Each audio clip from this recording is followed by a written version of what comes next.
Hello everybody, Servus Leute. In this video I want to talk about my favorite hotkeys or shortkeys in Keyshot Studio, the ones that I use most and the ones that allow me to quickly navigate the scene and be fast in my work inside Keyshot to make beautiful renders.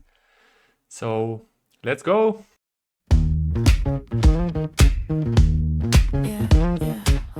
Let's go, there we are. So as you can see, this is Keyshot Studio. This lesson will be about shortkeys, hotkeys, right? So if you don't know any of them and you want to have an overview, we start with the first hotkey, which is the K button. And with K, you can open this hotkey overview. And it's nice, right? You can print it even. And if you don't want to press K, you can go to Help and go to Hotkeys Overview. But let me tell you one little secret. For whatever reason, they decided not to put all the shortkeys in the hotkey overview. So not everything that I will be talking about today is actually part of this list. Most of it is, but not everything. Some things don't die. The first things that I use, let's say, some of them more often, some of them less often, is the Workspace hotkeys, right? So the space bar, for example, hides and opens the scene menu. Then we have the M button for materials, right? The materials does include all the rest, colors, textures, environments, whatever. Then we have the T button for toolbar at the bottom. We have the R button for ribbon at the top. So it's basically always just the first letter of whatever you're trying to hide or not hide. Then we have the Z for, let's say, the coordinate system at the bottom right. I usually don't have it on. And we have H for the heads-up display at the top left. And that is usually always on for me. So I have a better understanding of the memory and just a basic overview of the triangles, the resolution, like all the important information.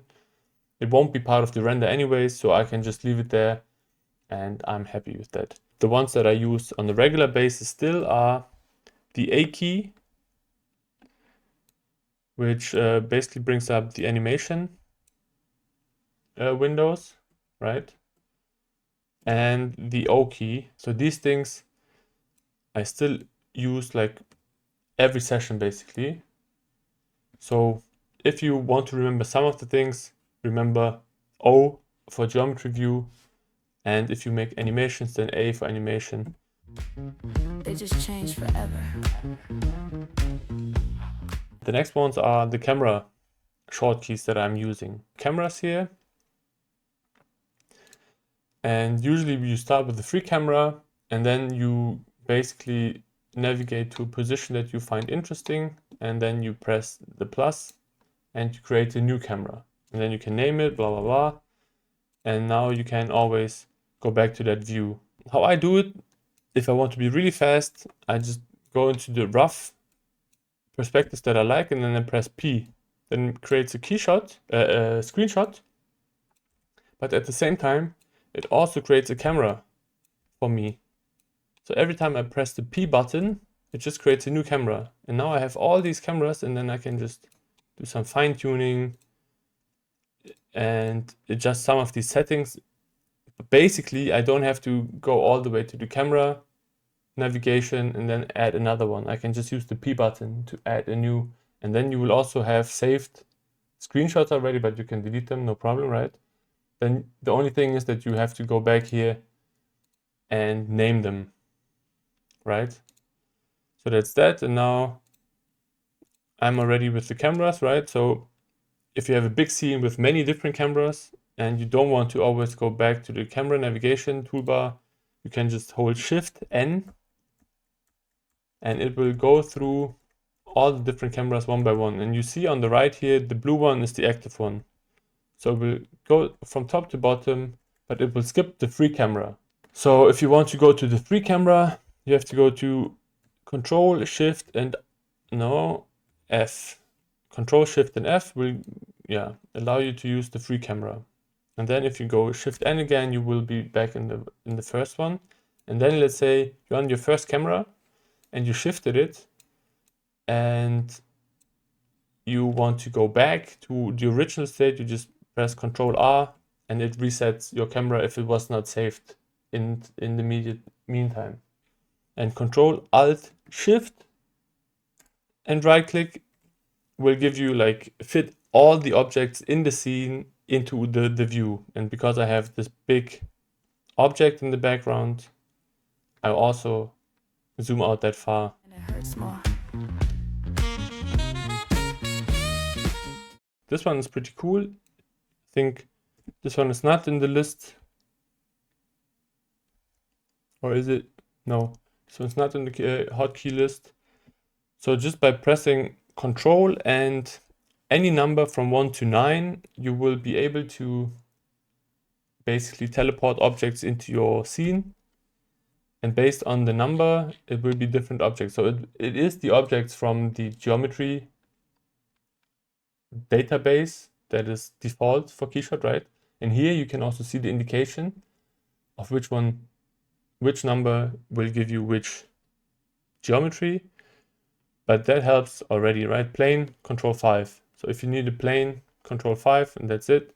Okay, so if you want to insert a light, you have to press Shift and one of the numbers 1 to 5. But it doesn't work for me on the numpad. I have to use the numbers at the top. So yeah, Shift 2, for example. And then you have access to the light that you just created. It's an area light and you can do whatever you need to do, right?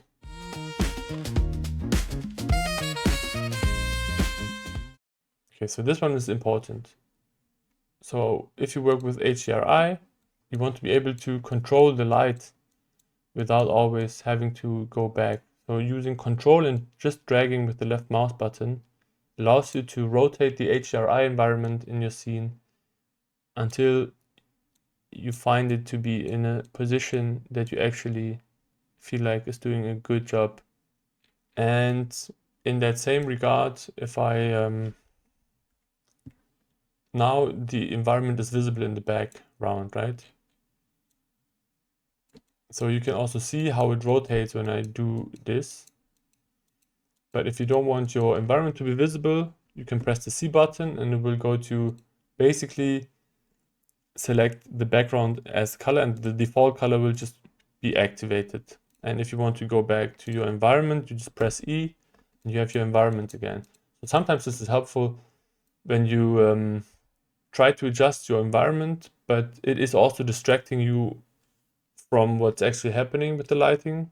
So you just press color and then you have better objective way to verify the lighting, or the other way around.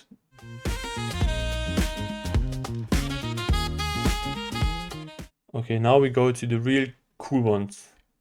So this would be, I click something, then I press Ctrl D, and now I'm in the movement. So I don't have to go here, go to position, go to move tool. I just press Ctrl D while the object is selected.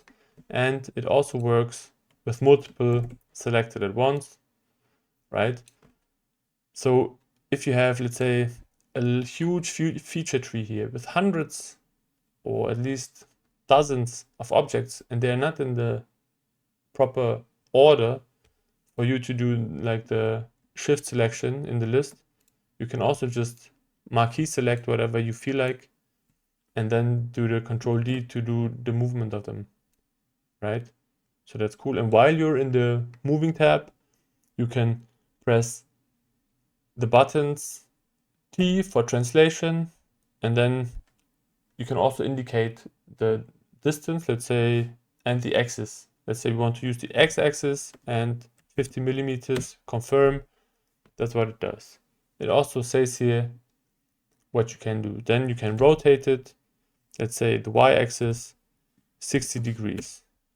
And then we want to scale it as z-axis 0.5. And then we squished it. And then we cancel and everything's back to normal because I don't want to make any of these changes, all right? But that's the whole thing. Control D and then translate T, rotate R, scale S. So I think the guys at Keyshot really tried to make it simple by using the letters that are actually representative of the function. Scale S, right? Translate T. While we're at it, pressing S just in the regular scene gives you the solo mode. So it hides everything but the selected object. I think sometimes really cool, really helpful, right? And you don't have to go in here and go like hide, visibility hide, or right click and hide and then unhide again. But you can just press S, do whatever you need to do, press S again and everything's back to normal.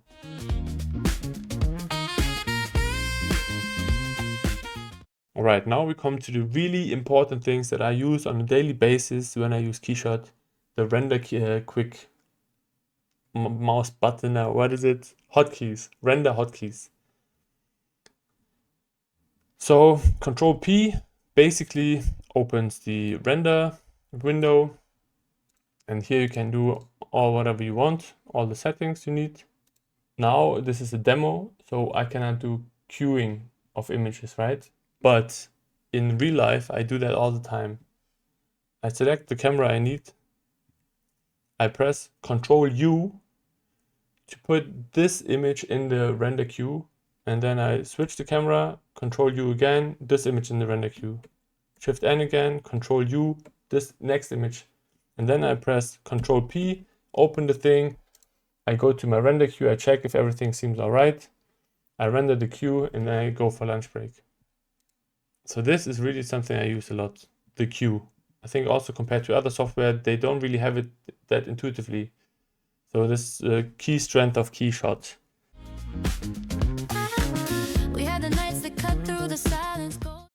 So now I have these, right? And let's say I give these, they have some really weird materials.